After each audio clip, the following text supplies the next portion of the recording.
So, kabalo naman ka no, nga nanong ipatawag mo diri bahin sa naitabong insidente no. So, aron madali lang niya itong ang interrogation sa mo no.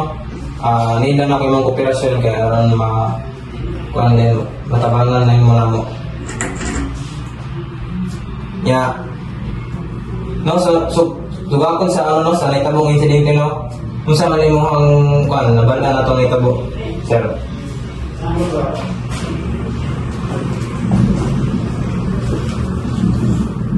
Sige. So kung sa imong ang kuan sir, opinion sir, kung naman lang kay nabala na to naitabo, unsa pud ka posible ang imong kuan? Yung mga ikadungag na impormasyon sa mga bayan sa naitabo.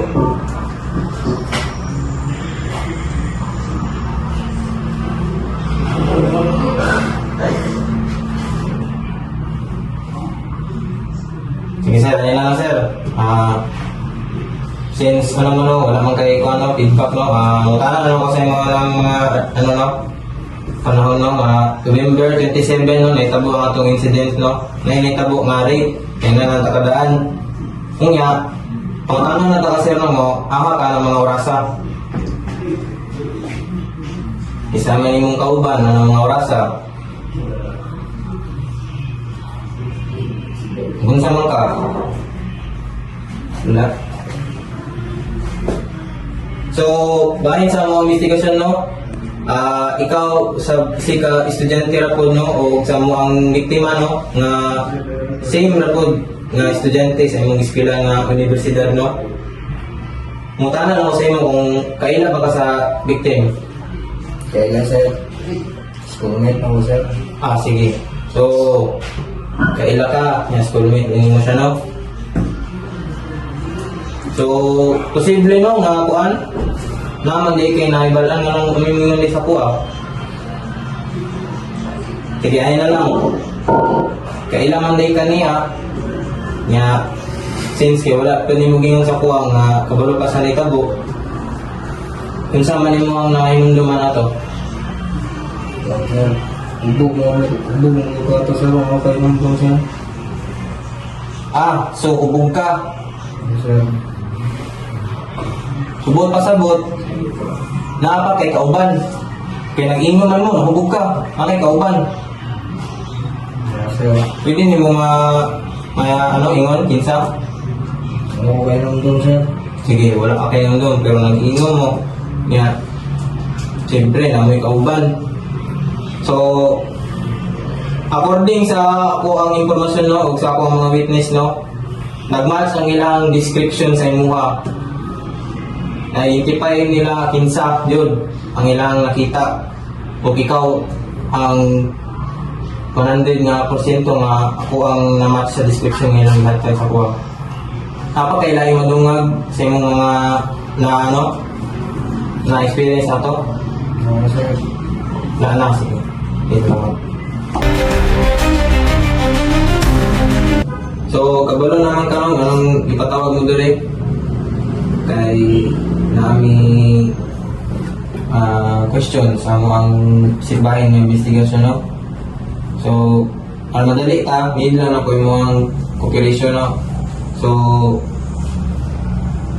kung saan man imong nabalaan sa katong nahitabo nga insidente karon, napakabalo ba ka nga naikuan nahitabo? Anong bigaan sir? Rape? Sige. So, kabalo ka no, nga nahitabo nga rape no. Given nga kabalo man di ka, pangtanong ka nga ahaman ka ng mga orasa na yung nagunsa mo tudlan na.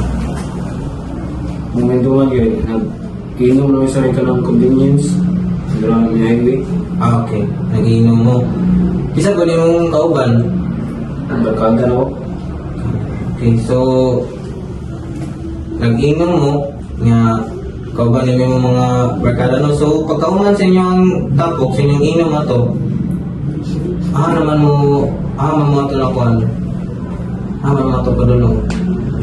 Kung hindi man lahat ko kauban isa, kauban ako. Duhamin, namin ito ng apartment. boarding house. Wala. Ya, unsa pa din imong naluluman?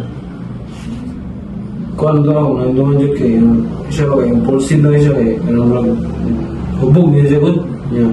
Sige sa man, si yung kauban, barkada mo. Sige. Yeah, sisip ko na lang, ito yan, tuwa na lang sa apartment ba. Yeah, tingnan ko kay, pagsulod ako kay, mo na siya, bukat yung So, na-witness din mo ito, no? Kanya, ako eh, parang ko ba, nadala ko sa mga kuhan. Sumarag na-apin. Yan, nakainom mo. Kaibog mo. Kini, kailan ka sa victim? Wala, di lang. Sabay ko sa mga ko. Buka, kuhan, kansal nila.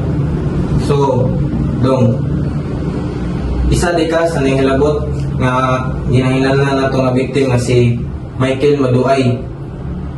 Isa, pagkanit na isa nila ito. Bayan si mong kauban, kung sa may mga dungag pa nimo, sa may mong labanan pa dyan, sa mong kauban. Mga isa kayo, pero ito, nakulbaan na iba niya. Nilakaw na may, ang mga nang ibiyaan. Kamura yung duwa. Meron doon. Sige, yan, salamat kayo.